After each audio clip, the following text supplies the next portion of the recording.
ibu nanti anggota keluarganya akan kita lakukan DC shock, kemudian ada beberapa tindakan selanjutnya seperti melakukan RJP, kompresi dada ya. Bapak nanti dadanya akan kita tekan supaya pasien bisa terselamatkan. Selanjutnya akan diberikan obat. Begitu Bapak, apakah keluarga bersedia jika pasiennya kita lakukan DC shock ataupun RJP? Baik bersedia, kalau bersedia kita akan mulai melakukan tindakan. Itu kita menggunakan handscoon.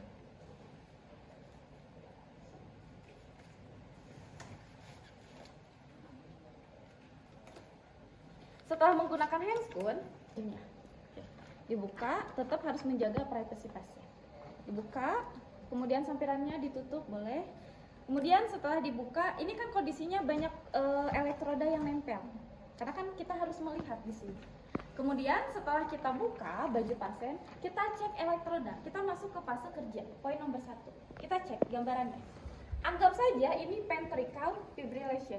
Ini nanti sesuaikan dengan kasus yang kalian dapat ketika uprak. Maka kita lihat gambarannya. Oh, di sini ternyata, nah berarti karena ini monitor, elektroda harusnya ke sini. Karena monitor, kita akan melihat gambaran EKG. Tetapi ketika kita akan DC shock, baru nanti kita ke bawah kan. Gitu ya. Kita dimonitor terlebih dahulu. Oke, kita pastikan setelah dilihat gambaran EKG bahwa pasien mengalami ventricular fibrillation. Kan gini, kalau ngehidupin mah cuman EKG. Kemudian kita mau depip. Oke, kita lihat ini sudah nyala. Karena kita mau melakukan depip, putarkan ke manual depip. Manual depip. Tadi kan di monitor, kita putarkan ke manual depip. Oke ya? Oke. Kemudian selanjutnya yaitu tentukan energi yang akan diberikan. Misalkan ini pada orang dewasa kan, nanti teman-teman kita akan berikan yang bifasik. Bifasik itu misalkan di sini tuh 30, kita mau memberikan 200 tekan. Kita ambil seperti ini. Udah gak mungkin kalau begini. Iya. Gini. Posisinya seperti ini. Kita tarik seperti ini. Jadi posisinya begini. Ini ya. Sekarang kita akan memberikan jelly. Gelnya boleh teman-teman gini ya. Kemudian kita ambil.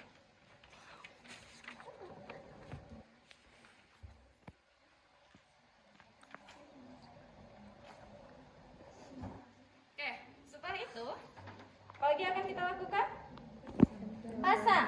Nah, pasang sambil perhatiin takutnya kebalik. Kalau kebalik, balikin aja. Ya, gak usah ribet, balikin aja. Nah, sekarang ini kita akan berikan di mana tadi? Kalau di sini tuh? Berarti di chest berapa? 3. Berarti teman-teman boleh dihitung dulu 3. Berarti di sini. Gini. Gitu. Kemudian satu lagi di Aplek. Berarti di 5. 3 dapat 5. Sini. Gitu kan? Ya. Oke. Kemudian selanjutnya kita akan melakukan apa teman-teman? Charging. Oke, pastikan diisi charge dulu dengan energi dia berarti 200. Berarti tekannya yang mana teman-teman? Kuning. Licin lagi. Saya agak bahannya licin soalnya. Kuning. Yang kuning di sini. Oke, berikan sampai tadi berapa? 200. Ini gak akan bisa karena nggak ada. Nanti tekan dia sampai 200 sampai terisi. Nanti kan ada ini ya, ada tandanya ya. Iya. Oke.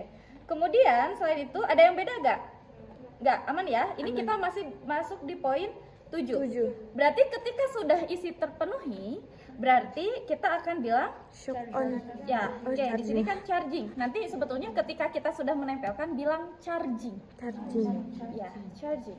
Nah, setelah charging, ini kan ditekan tuh, nunggu sampai terisi. Terisi. Oke, setelah terisi, bilang shock on 3. Oke, 1, boleh tadi, Icon. seperti yang menggunakan bahasa Inggris, bahasa Indonesia, itu terserah, yang penting tersampaikan.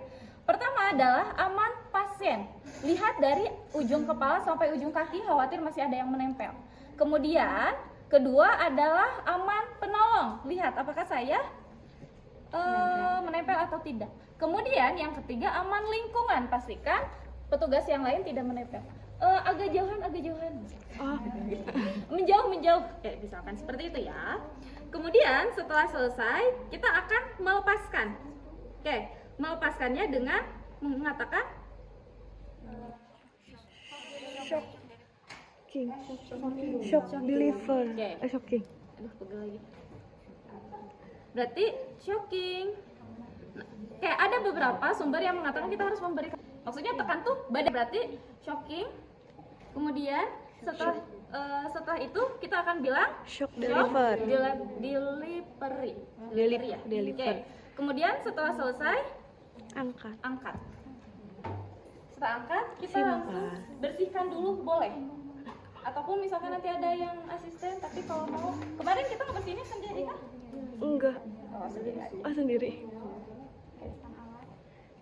Lagi yang akan kita lakukan yaitu melihat. Oh iya, itu ya. Kalian bilang sok. SAS. Saya kasih nih.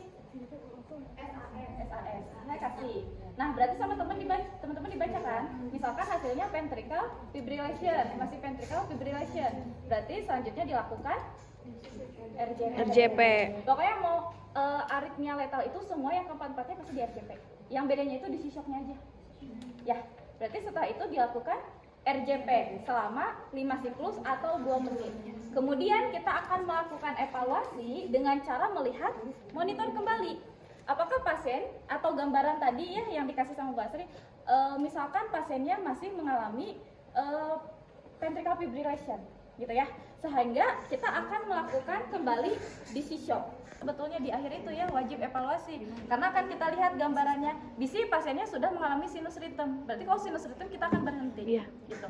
Ketika sudah selesai baru boleh kita rapihkan baju pasien. Kemudian setelah itu kita matikan off berarti ya. Setelah di off berarti kita buka handscoon. Setelah dibuka handscoon boleh di sini cuci tangan. Ya, karena kan di sini mah teman-teman udah nggak keburu-buru penanganan. Boleh cuci tangan 6 langkah. Setelah 6 langkah kita nggak ada ini kan, nggak ada dokumentasi di sini. Ada. Ya udah, nggak usah dokumentasi. Ada. Soalnya kalau Ada. oh, tindakan terdokumentasi dengan baik. Ya udah, berarti teman-teman akan melakukan dokumentasi. Telah dilakukan tindakan defibrillator pada pasien dengan gambaran EKG berarti ventricle fibrillation misalkan. Setelah dilakukan algoritma untuk ventricle fibrillation yaitu DC shock, kemudian RJP, DC shock, kemudian pemberian obat. Hasilnya adalah pasien mengalami sinus rhythm, sehingga pasien dikatakan selamat, tanda tangan Maria misalkan kayak gitu. Berarti algoritmanya nanti algoritma ke fibrillation sesuai sama itu, ventricle fibrillation. Oke?